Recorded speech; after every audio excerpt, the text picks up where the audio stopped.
All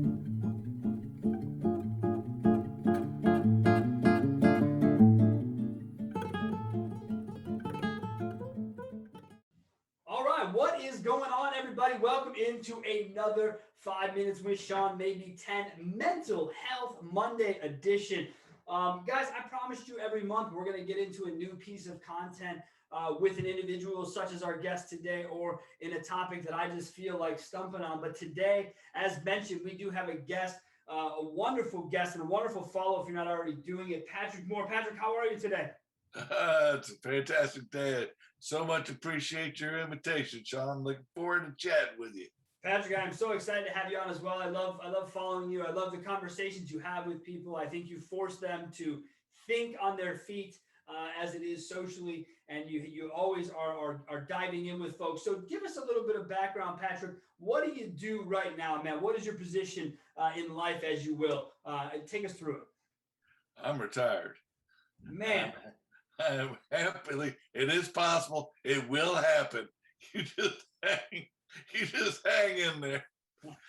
I am a retired counselor. I did many things over my life that I had to do, including car sales. I was in all kinds of different things related to the microcomputer and hardware and software revolution back in the 80s and 90s and all that kind of stuff, where anybody could get in it because nobody knew anything. It was a nice entry into just working in the sales and marketing and communications kind of world, and that led to other things. And I eventually found recovery, and I spent 10 years doing that. Decided, I might like to investigate this counselor stuff. And I started to look at it. People said, well, do you have a college degree? It's like, no.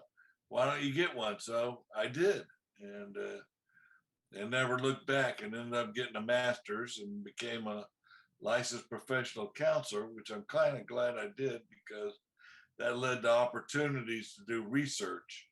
So my life kind of unfolded late, with a couple of U-turns and curly cues in there, and but still ended up with a family, and that are all healthy today, and made it to retirement. In the meantime, wrote a book. Really retired to write a book. I had to write about my research. People had asked me, what's your research on? I had a chance to do this at Kennesaw State University. That's where I worked. That was my last job.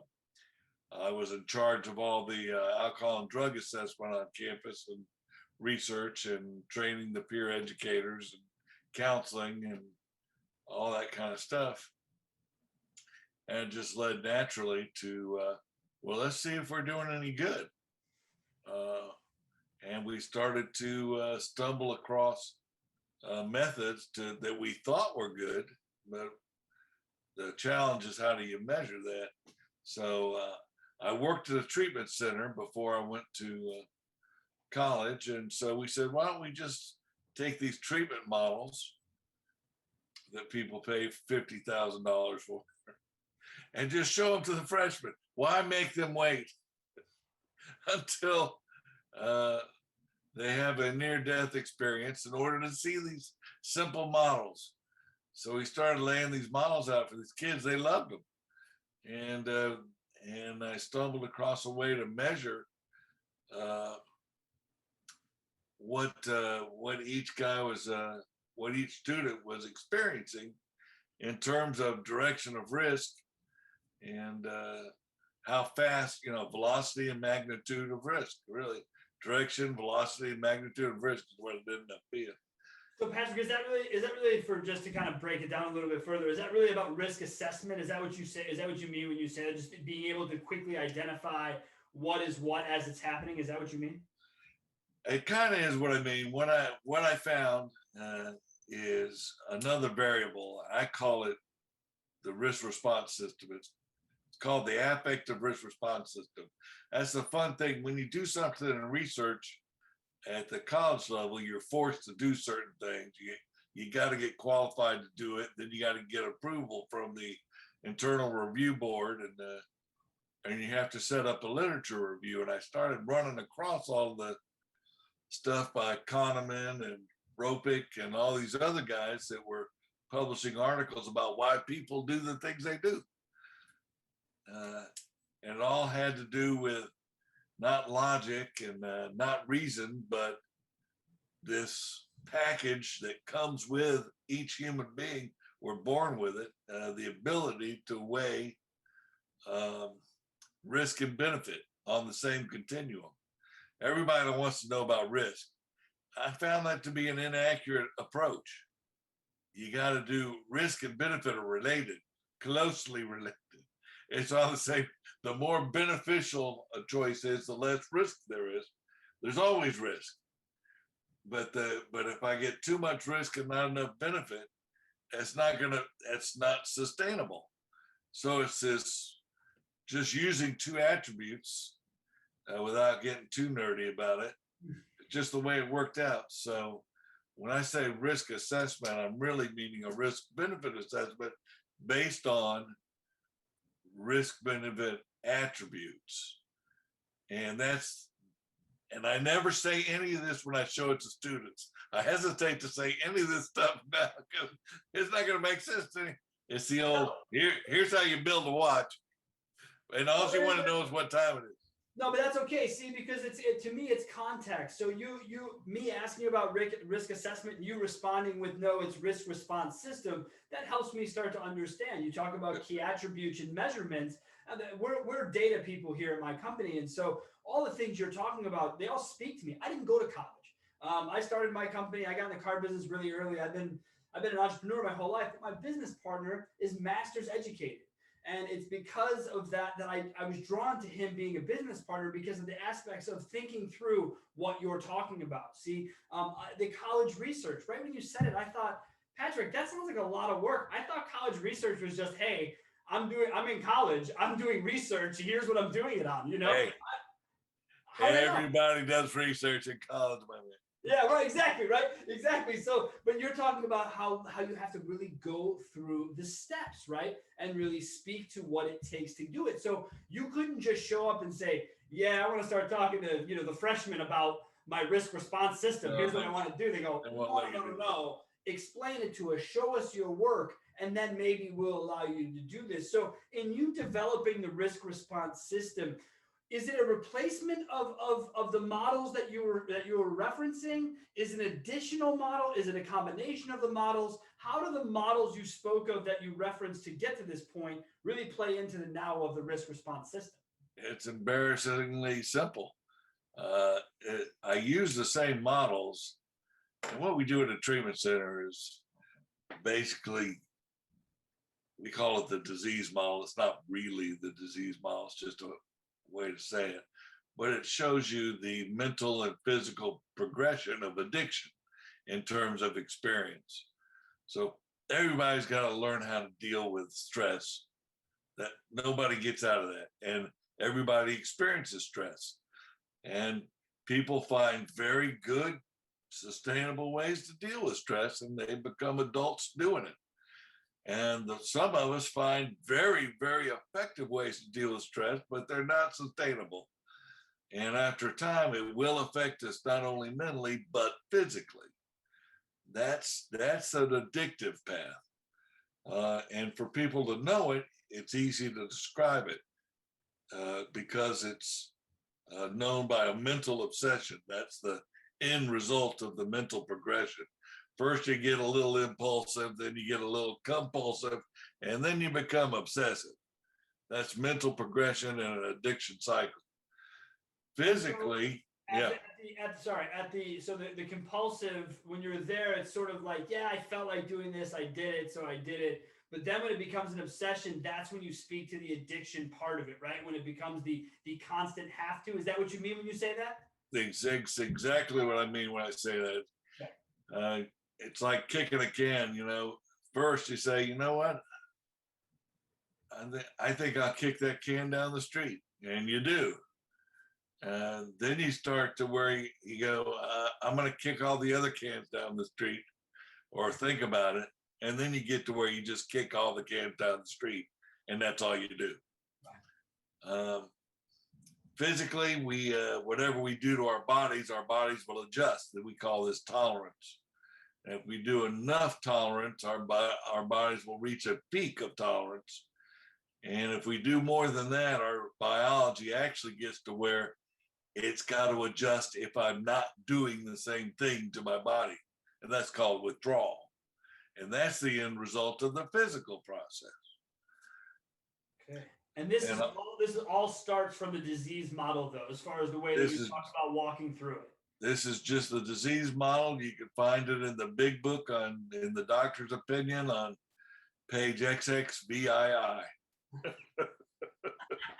right, look, I'm going to be honest with you. I'm not going to go find that, but I like the fact that you're bringing me the facts of this. So when you look at the risk response system, so we always ask people, Patrick, when they come on to give us a question. So what would your question be for our audience based on your background, based on who you are? What is the question that you'd like to pose out? And really, I mean, you and I have already been talking here for a little bit about what you do, but what's the question that you would pose to us? So the risk response system just follows the disease model. It's just another variable that adds on to an already existing model. It fits perfectly. That's why I used it, because I could. And that's what research is measuring the relationship between different variables. That's all it is. So my question is, when we were talking and thinking about stuff, is what I believe I've stumbled across, and what people find hard to wrap their heads around is the causation of addiction important? Nobody focuses on that, because when everybody's drowning in the river, we're all busy throwing life rings and ropes and trying to get them out and dry them off and keep them out of the river. Nobody cares what the cause is. You don't need the cause to recover. But you do need it, but you got to ask yourself. I think it's important, because if you don't know what the cause is, what are you really treating? You know, the answer becomes symptoms. And I think we can be better than that. And if you're going to try and prevent it and you don't know what the cause is, I don't really think you're preventing anything. Keeping the low risk, you know, or keeping adults healthy, that is not a bad goal. It's just not a very useful goal. So because it's void of context, Patrick. It doesn't. I hear it all the time about people say, "Oh, well, you have to be better. You have to take better care of yourself." I just told this analogy to someone the other week. I grew up playing baseball, and one of the things I got told when I was a young baseball player was, "You don't hit for enough power." And people they'd say it, and they turn around, they walk away, and you think to yourself, "Well, okay, I get on base, 70% of the time. I'm stealing bases. I'm fast. I do all these things. So you're worried about what I don't do, yet you give me zero instruction as to how to improve my power, or how to look to make myself a better hitter in that regard." So does it matter what the cause of, Patrick, I don't think so. Oh my gosh, chair fell. I don't think it matters. I really don't think it matters why you're addicted or why you have those behaviors, because I assume there might be a way to figure that out previous to you having to jump in the river, right? Like, is that kind of what we're saying here? Is if we talk about things earlier on with people, that maybe they don't even get to that point? Well, no, it's exactly what you're saying. And my brother told me, I hooked one in the woods. He goes, "Well, you're swinging outside over, outside in again." And it's like, give me, and I tell him, he goes, "You're turning your hips before your hands," or whatever he said was, that I can understand. Don't tell me the result. I see the result. Yes. It's amazing. The results I got, I understand. Where I am, right? When you're an addict and you're going into recovery, because I've been there, it's obvious why I'm here. I mean, it might not be to me exactly, but I'm here. So it's obvious enough. That was the thing with me. They would ask me, what's wrong with you? And I would say, I don't know. And now I know you don't know. And now where are we? Right. And now I have to trust you to guide me through a process you just admitted you don't really know anything about. And so this idea of talking through it is fine. We can have all the conversations we want, but without action, without a roadmap for getting forward, and I'm sorry, I know this is going to come across as brash, but the 12 steps is so dated to me. The whole concept of what you're trying, it's so based in religion, which has nothing to do with recovery. In my opinion, I don't want to go too far off that, but it isn't about human response. It's about idealistic response, or what the perfect 12 steps should look like. There's nothing about life that follows that sort of parameter. It can certainly appear that way. It certainly can. There's the number of misunderstandings around 12-step programs are not that many, but they are persistent. And the model I found is very much the same way. And there's a reason. I think there's a scientific reason for that. It's a kind of bias. We call it a selection bias. I'll tell you a story. Maybe this will help. It helped me when I found it in my research. World War II, they would take off from the United Kingdom. They take off from England and go bomb the hell out of Europe.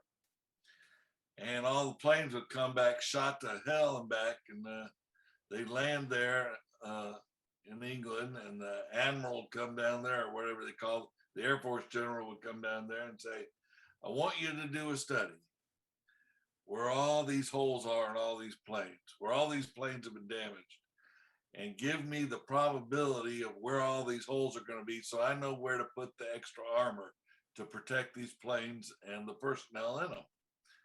And they said, okay, we'll do the project for you. And they identified and measured every single hole from flak and shrapnel and other parts, and why and where they came from, and did the whole study. And then they tried to analyze it. They couldn't make much sense of it. And they brought this guy in who understood statistics, and he glanced at it and he said, you know what? Here's exactly what you do. You see where all these other holes are? You see, you got a map of the holes that's ever been done to all these planes you studied. Put the armor elsewhere. That's where you put the extra armor. You understand? The reason is because these planes landed here. These planes could fly with these holes. The others, they had holes elsewhere. They didn't make it back. That's where you put the armor. And that's kind of what addiction is. Yeah, everybody knows the symptoms. Yeah, right. The idea is I know what's wrong with me, right? I know that I've got holes in my plane. So go tell me how the holes got here. But the holes didn't hit the fuel. They didn't hit your people. These people did come back, but you were so focused on trying to outthink the maneuver, right, if you will, and see how that comes together. That makes sense, man. I really get that. So what the question really is, does it matter if you know what's causing it, or if you know how it, like, give me some more clarity on what you're trying to get to the bottom of. So the question I came up with was not what is the cause of addiction. That never occurred to me because I didn't need it. We treated addiction. Who cares what the cause is? We know we can look at you and know you're deeply troubled. Here are the steps of change to whatever it is you were. If you want to be something else, you do these things and you will be something else. There's no escaping this. And that's where you don't need to know the cause. You just need to know how to change. Now, what you might change into is something you don't want, or think you don't want, or whatever it is. And the fact is, I think we never stop changing unless we're dependent. See, this is what I found out. And this is why I get excited about it. This is why I'm persistent. And this is why some people aren't going to talk to me. Yeah, join the group. That's fine. I've got plenty of people who don't talk to me, so that's fine. So here's the thing. So what we're looking for, again, was how do I measure if I'm doing anything good? So we would show these students these models, including the disease model, so they would know. Some people didn't know they grew up in an alcoholic family. They didn't know what one was. They thought everybody was an alcoholic. Because that's all they ever knew. Can't hold that against them. You know what you know. But it can be debilitating not to know there's more than that. and there's a reason for all that. So we would show these stages. So I have a stage model, and all this is at prehabmap.com. It's all free, and all the models you look at and use with whoever, however you want. But it begins with a stage model where there is no risk at stage 0, and stage 4 is you're going to die dependent some way or another. And people move back and forth, up and down. Piece of cake. And the assessment, and my boss said, great, we love your model. Do you have an assessment? And I lied and said, yes. I'm working on one, but I couldn't use the regular assessment. The regular assessment for dependence is how many, how often, quantity, frequency, and what are the consequences. And I wasn't about any of that. I'm not even talking about drugs. I'm just talking about you're just talking about life decisions. You're not. Yeah, I'm just talking about. Even talking about an addiction of anything, whether it be drugs or anything. I don't care what it is. You're just talking about walking out the front door, and before you cross the street, you're gonna go through from 0 to 4 and figure out where you stand. It's just gonna happen. Well, there's these things that happen. And it keeps us alive, and so you gotta. So part of the lecture is built in. I don't want to get too far into it because I'll spend 30 minutes talking about it. But risk factors that I study and put in the model sound like this. So anything, it's like being a car salesman. We're attracted to the new. That's why people buy new cars. It's the worst investment. It's the worst thing you can possibly do with your money is buy a new car. But we buy new. I just bought a new car. We buy new cars because we love new shit. That's all there is to it. You should just lease them. I don't know. You guys should know. I'm a car guy my whole life. Don't buy it. There's no equity in cars. So anyone here trying to tell you otherwise, just lease them, and every 3 years you don't have to feel so bad. There you go. Get a new one because that's what they're there for. There you go. All right, go ahead. Too, but I want to pay. So if it's new, we investigate it. We're helpless. Yep. And that's okay. That's good. We should have our head on it, but we should be checking out the new. If something runs across the room and I don't recognize it, believe me, my attention is on that thing. The shiny object syndrome, I call it. We're always looking for what's next, next. Or anything else. Anything. So we're really good at that. We do kind of have eyes in the back of our head. You can't sneak up on me easily. Attention to the new. That's the risk factor. What other risk factors? So if you got new and you combine that, and the more you combine together, the more powerful they get. We look at everything. We tend to look at everything as good and bad. Anything I perceive as good, I'm interested. I would like to know more. And anything I perceive as bad is I don't want to know any more about this. It makes life easy. But if I do listen to it, I'm probably not going to hear it. You can probably tell me all the bad you want, but I won't accept the argument based on the fact that I already think it's bad. Absolutely. If I think it's bad, that's over. Yeah. If I perceive it as bad, I can't have it. Not going to have it, period. Right, but here you go, right here with the car example. You stack these two together, right? I got to have the new, and I don't care about the good or the bad consequences to that, so I'm going to just keep moving. All right. Well, if I perceive it as good, it's got 327 horsepower instead of 310.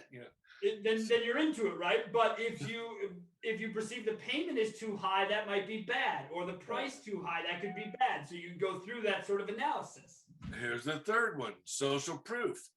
Now, social proof is a concept. Most people say, my dad and mom told we were raised that if Johnny jumps off a cliff, are you going to jump off a cliff too? That's social. Wait, hold on. So yes, I've heard the story. Are you telling me that's an example of social truth, or are you telling me that's an example of bullshit I was told when I was a kid? Because there's no actual social proof to that. More bullshit. Social proof is much more powerful. That's peer pressure. Yeah.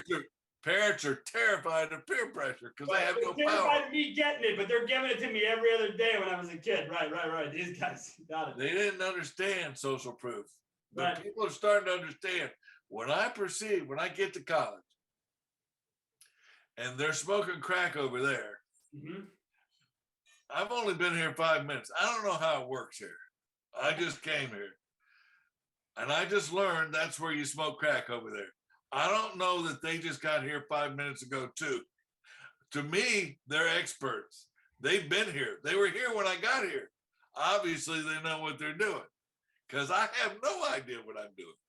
That's social proof. When I perceive others are benefiting from some activity, and it could be a fraternity party, it could be anything. And it doesn't have to be around drugs. Study hall. I don't care what it is. Yeah, I mean, there could be 14 kids reading a book on the front yard. That's where they you go to study. read books. Yeah, Right. that's the book reading yard. And I'm playing the guitar, or whatever they do. That's an example of social proof, which is still our own. Basically, it's still how we perceive the moment. That's still what this It's comes all down about to. perception. Perception is reality. So we go out there. If I stood in the quadrant, looked up long enough, there'd be 100 people out there looking at the sky the same way. He's seeing something. He's out there. What is he seeing? He's getting something out of it, and they'll follow suit. If all the fish at the beach jump to the right, I go to the right too. So that is our example of social proof. But as you said, stacked together social proof, and I'll go back to the car thing. Now your neighbor sees your new car in your driveway. Now all of a sudden he's going to go through the funnel reverse though. He's going to go, that's a social proof he bought a new one. I don't know if that's a good decision or a bad one for myself. And then he'll go up to, but man, I really like the idea of new cars. I think it's really cool looking. So then he has to sort of assess what his next move is. Is that where we're at? That's where we're at. So okay. We're moving on into it. And that seems logical. That seems reasonable to look at. It's a beautiful system. Beautiful system. It means we can make life-saving decisions all day long without getting exhausted. It's only 3 steps. It's only 3 steps. You can't remember those 3 big things. Just big 3 items, right? That's it. For right now, to break it down, make it simple. It's 3 things. You gotta just decide. I add 3 more. If I'm convinced I can control what I'm seeing, I know that if we stay with the car, if I'm convinced the payments are within my control and the maintenance is within my control and all the other stuff. Within your control, it doesn't mean your means though. It's within what you believe you can control because it's perception. All right. Yeah. All right. Using the car, what are the next 3? So once we get beyond control, then I commit. And once I commit, I'm going to make it happen. I'm signing the contract. I'm signing the deal. I'm going to ask you where you got your car. I'm starting down the control road to commit by asking you where you got your car because I like it. I get all those things. I commit and I continue making decisions in this way. And eventually I get to, even though there's pain and suffering, even though there's a new scratch on the car or the accessories were not installed by the dealer, I go through a little pain and suffering, but we figure it all out anyway in the end. So pain and suffering in the end. And that's what happens with addiction. They believe they are being autonomous and they feel pretty good about it. And this is how we change into a dependent pattern while feeling autonomous. That's the trap I found. I didn't have these words before. Okay, so of the 6 steps, where are you seeing the dependency trap fall out? Where in these 6, not steps, these 6 discussion points, where do you normally see people sort of fall into the funnel on the negative side of this? Right. So as a senior in high school or junior in high school, for me, so in 10th grade, whatever it was, you experiment with different things and you get through high school because our society doesn't let you not get through high school.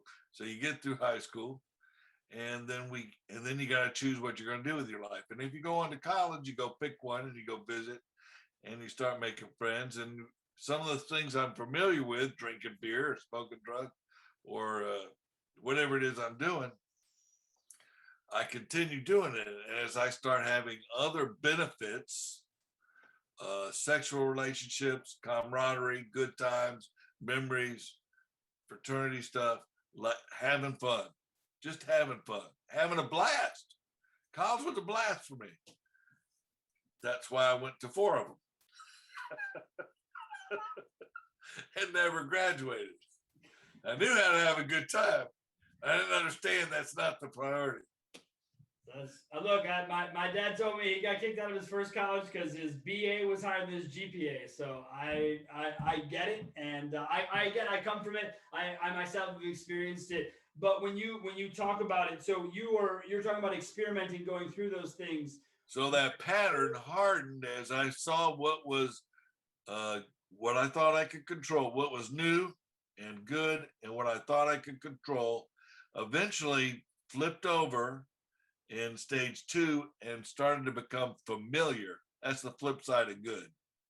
It's not just good by itself. I mean, the flip side of good is bad, but the flip side of new is familiar. And as things become familiar in stage 2, and I commit to that sort of thing, I go into stage 3. And meanwhile, in stage 3, my mental and physical stuff, now I'm doing massive quantities because my tolerance is at its peak, and I've become compulsive without knowing it. And I'm starting to do extreme behavior without knowing it because my the people I hang out with is now a very small group that does what I do. And I don't want to lose my chair in this group. So whatever you're doing, I do a little bit more. And the people that come in behind me do everything I do plus a little bit more. And all of a sudden we're butt chugging, you know. But that's all based on social proof because you're seeing it around you, right? So that's based on, and that's social proof in stage 3.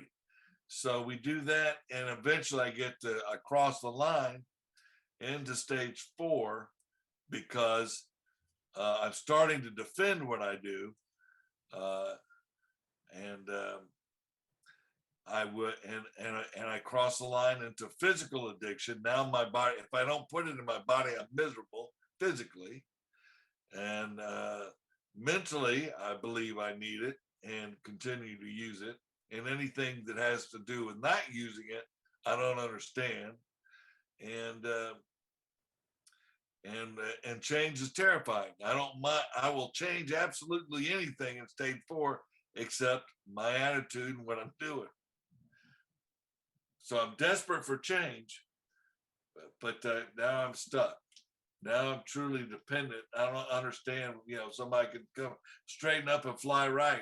It's something I would like to do, but now I don't know how to do it. So what I end up doing is rearranging deck chairs on the Titanic and calling it change. It's not, it is change. See, the deck chairs are on the front of the boat now instead of the rear of the boat. Doesn't matter, the ship's going down. So I don't understand how to make basic changes anymore because I don't understand what's right from wrong anymore. I understand one thing in stage 4, and that's not where I started, that's where I ended up, and that is survival. Correct. Because as you said, you started at 0. And if we look at dependency, as you also stated, it's how much, how often, and the consequences. But in looking at it through the lens that you're giving us and sharing with us, by the time I actually get to that, I'm already through 4 stages, at which point, if given the proper tools and understanding of those stages and how the mind can work and the education at a young level, because let's face it, this stuff isn't being talked about when it should. High school, junior high. You want to have a sex talk? That's fine. But it should be followed by a money talk, then followed by a talk like this where we get into what life's about. I don't know that I care about what happened in 1854 as much as I care about what's going on right now. Kids are dealing with what right now? Well, the things kids deal with now is nowhere compared to what I dealt with, which means it's further away from what you dealt with, yet no education exists for, I've got a 12-year-old nephew. If I was to say to him, hey man, how do you feel about, your risk assessment in life? He would look at me like I was insane. He would be like, you used to be the cool uncle, now you're the weird one. I'm going to go back in my phone and I'm going to go back to doing what it is that I do. So right. Patrick, can we start this earlier? Like when should people be talking about this discussion fairly? When can it be comprehended? When can it be discussed? So I finally finished my assessment because my boss finally said, bring the assessment today. I stalled her for 2 weeks. So I talked to God, and it's like, all right, God, what do I do? And the voice I got, it's not a hallucinatory voice. I never tell psychiatrists my methods because they would medicate me. So I talked to God. What do you want me? What do I do with this assessment? It's like, what do you want? I got sort of an impatient voice back that said, "What do you want to do with it?" It's like, I'd like to know where they've been, where they are, where they're going to be. Well, why don't you do that?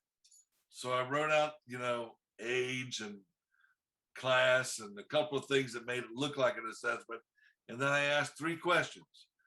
Where were you in this stage model from 0 to 4? Where are you in this stage model? And where will you be in this stage model? And then I collected all the data. And people would write in those numbers. Students would write in those numbers at an average of 25 students per class. And we do 20 classes. So I'd get 400. So my first time using it that way, I had 457 students. And I already know that 5 are already going to be at severe risk. 5 are already at stage 4. I know that before I talk to them. This stuff like this, we know really well. This is just math at this point. This comes down to epidemiology. We know. For every 100 people, there will be one person who it's like insurance. We know this shit. Yes. And you can say the same thing about a 0 probably too, right? I mean, to be fair. Absolutely. We know how many are low risk. We know how many are high risk, and we know how many are severe risk. Now it may be different drugs and different velocities, different man. Doesn't matter. Doesn't matter. So I would give them these things, and then I had to have another discussion with God because I could see patterns everywhere. I went through a ton of Excel, spreadsheets trying to make sense out of this stuff. My first Christmas vacation, doing this stuff because I knew I was onto something. But I couldn't get it. And finally, I had to stop and give up again. And it's like, what is the only thing I haven't done? That was the voice. What is it that you haven't done? So the only thing I haven't done is put all 3 numbers together and use them as one variable.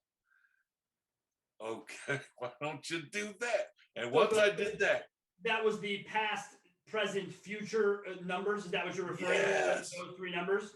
Yes, you put them together and you got a story.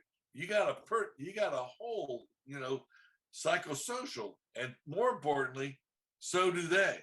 Yeah, because then you give the user an overall scoring. Like, again, back to baseball. Like, I'm a big baseball nerd. Every year they add a different metric to measure something else that is leading you to something else, right? And so baseball, we talk about barrel bats. How many times you get the barrel on the bat? What does that speak to? It speaks to you finding the sweet spot. Yeah, you're lining out. Yeah, you're hitting guys, but you're getting barrels on the bats, meaning this cannot sustain itself. If you continue to barrel the ball, you will get hits. They will go out of the ballpark. This will happen. Continue with that aspect. So a user scores they score a 1 now, they score a 2 on the future, and they score a 1 on the past. That puts them at a 4, right? So now they're all together 4. My God, Patrick, this sounds like so much fun. I'm a data nerd. You must have just been like, when you established the singular variable, that must have been a really aha moment for you. Well, it was a huge moment because then I could say, all right,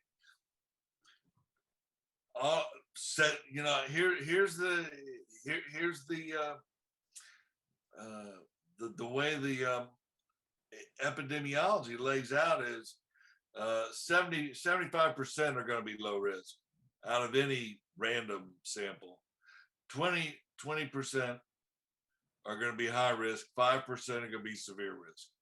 That's what we know. That's the data and the data points, and that's where they go out.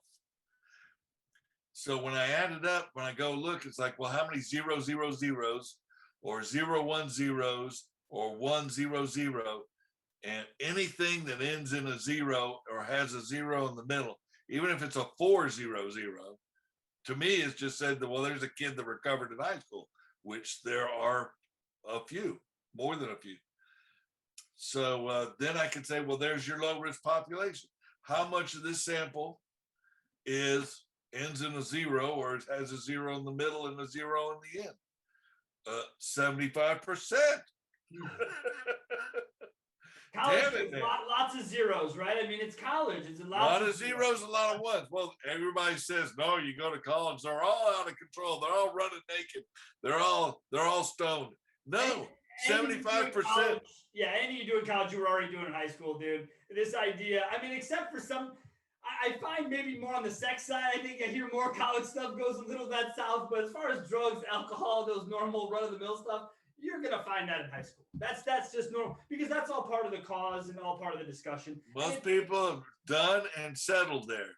It's a developmental thing. Why you gotta wait? How long you gotta wait to figure this stuff out? Oh, sure. I mean, I hear it all the time from people. Look, I do what I do. I enjoy what I enjoy. And people still look at me, they go, really? You're almost 40 years old. I see you with a joint. And it's like, yeah, I see you with an alcoholic beverage. Really? I mean, you're almost 40. So I think it's a matter of what people think is back to the good and bad, right? I think as soon as they make that discussion about my variable, then that's what it is. Doesn't matter that it's. I'm gonna get to that. I'm gonna get to that. So the middle part, the rest of them are going to be, well, I was a 1, I am a 2. So I started experimenting in high school. I accelerated as a first year freshman in the first week of college. I'm a 2, but I'd like to be a 0. So I get a 1, 2, 0. So that tells me there's someone who is increasing risk, not a lot, but clearly increasing, measurably increasing their risk and perceiving benefit because they're doing it.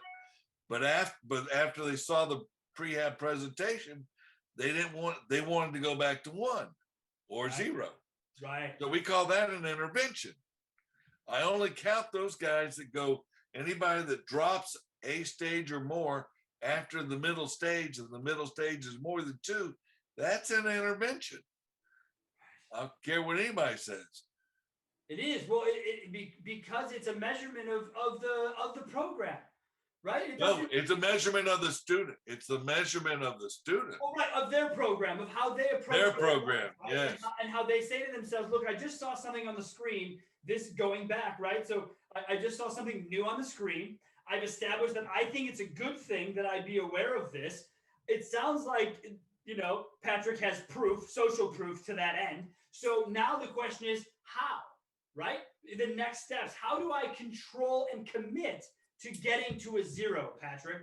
That's what I think this report tells me. And I think that this sort of idea shows where the logjam is, right? And so, you were into things.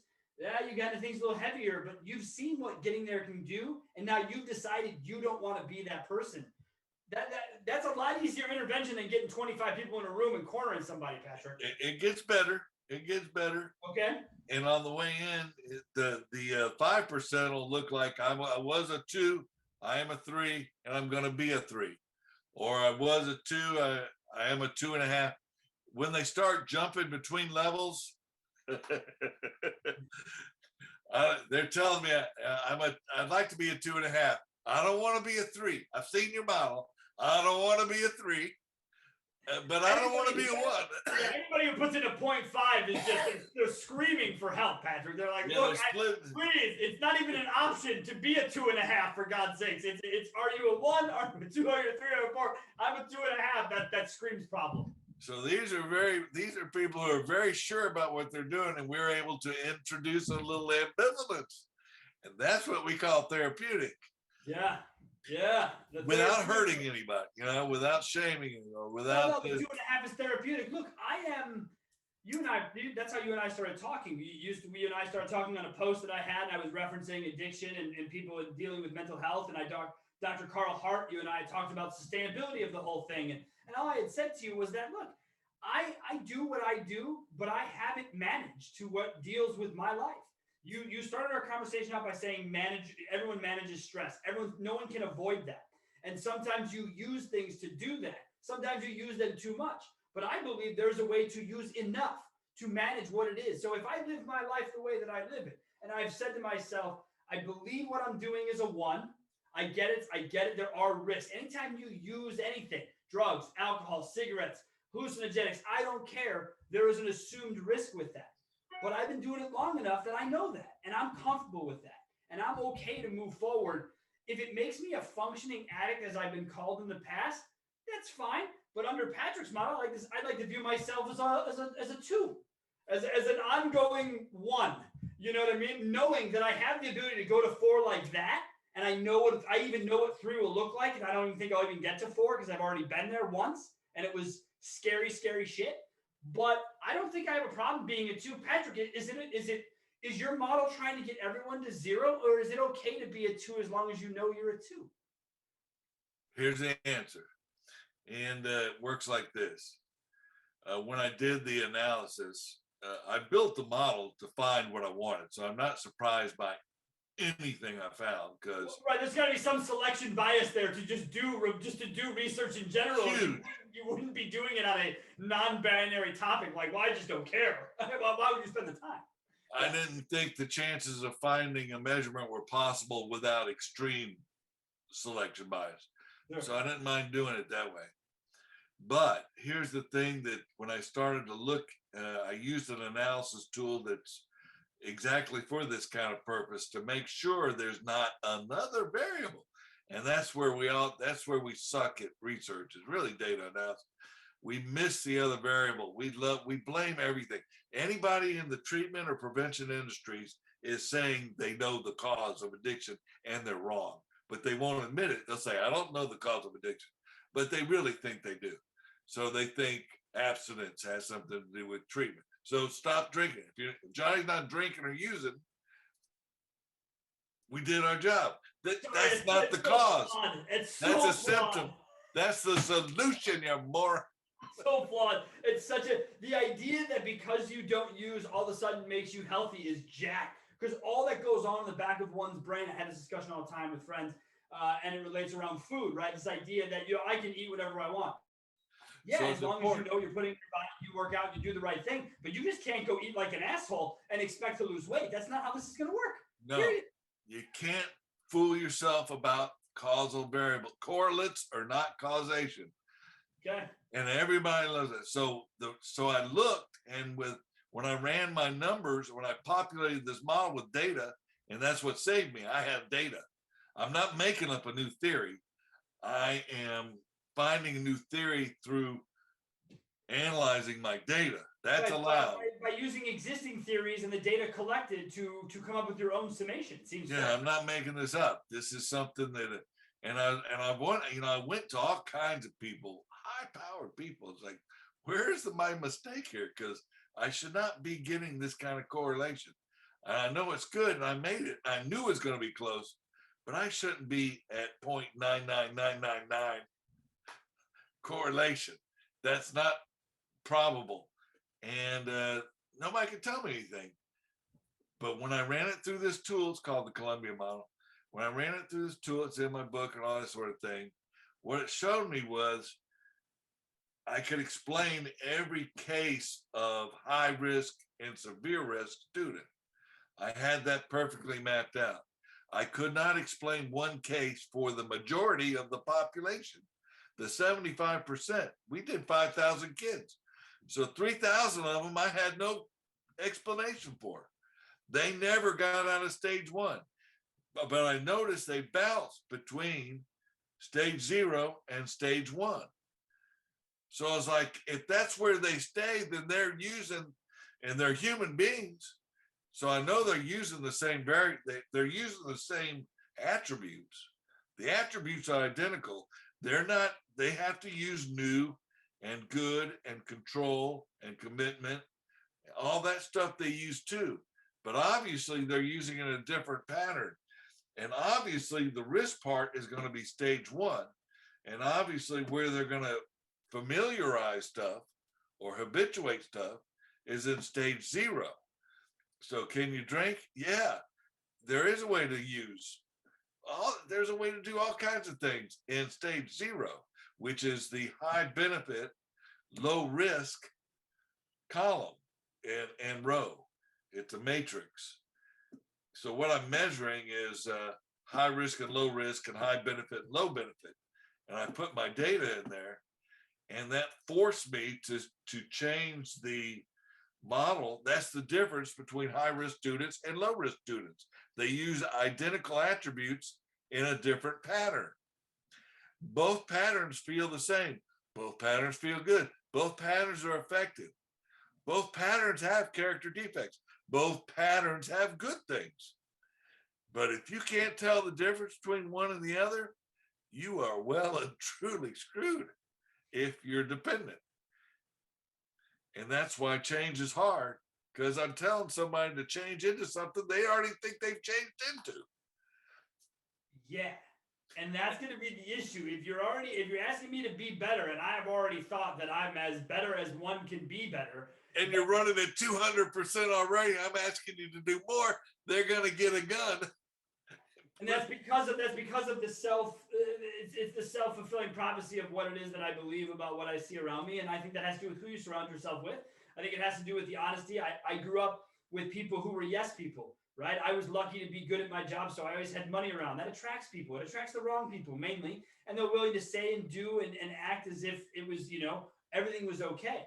But when you meet people who don't agree and see things differently, I think it really helps with that model. I'm still shocked that 75% of 5,000 kids, basically, as you said, were statistical brain, melters to you, where you were just like, I don't get you 75, because that's a huge majority. I think when you hear the word addiction or you hear the word problem, you assume it's some mass number of something, when in reality, it is so much smaller than that. 5%. Yeah. 5% of people. And not to say that the other 25 can't go into that or the other 75 can't go into that, but constantly moving. If I were looking at a model of something and something was 5% statistical versus 75, it would get that much weight versus this much weight on 75 in my own brain, which I think seems only fair, just given I put a lot of stock in statistics. That's me. Well, this will blow your mind then. It blew my mind. This is because now how many more people die each year in this country directly related to drug use? It turns out it's the low risk people. Why? Because there's more of them. It's a huge group. And to me, it also speaks to the education of it all. Like the idea of how drugs are handled in this country versus how alcohol is handled in this country. We're not doing any of our addicts, we're not doing them any services whatsoever. We give them zero education, zero resource. Don't give me this, well, just tell them to stop. That is not the answer. There must be better education than just stop. Well, I do a whole thing on constructive paranoia, and that is a risk response kind of thing.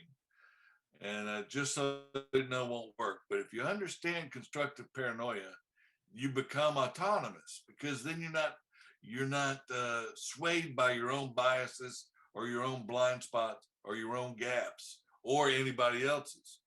So there's just some things you got to decide on your own. That's what autonomy is. So I text and I drive. I don't text and drive. That's a thing I decided. If I want to text, I pull. It's not a problem for me.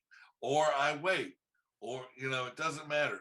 I know I'm going to die sometime, but it won't be while driving and drinking. It won't be by texting and driving.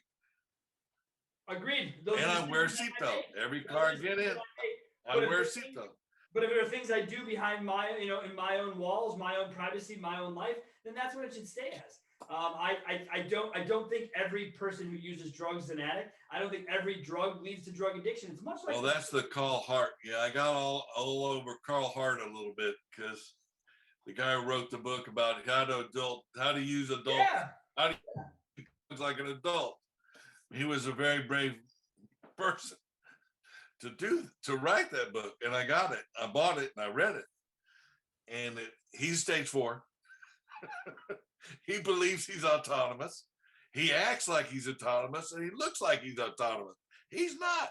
Read his book before, and I don't want to get all into it, but it's clearly in there.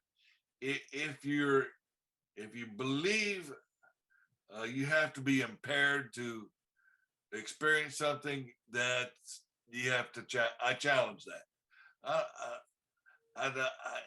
If you had your spleen out yesterday, you should be not chewing. You should be taking OxyContin as prescribed.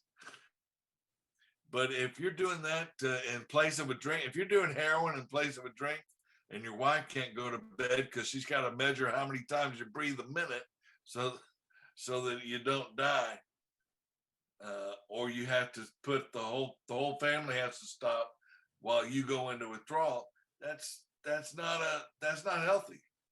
That's not autonomous.